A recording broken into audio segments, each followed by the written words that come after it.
చక్కని సీతకి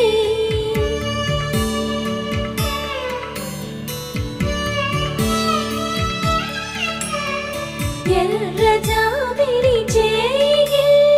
రాముడేడని అడుగుతుంటే చూడలేదని పెదవి చెప్పే చెప్పలేమని కనులు చెప్పే నల్ల పూసైన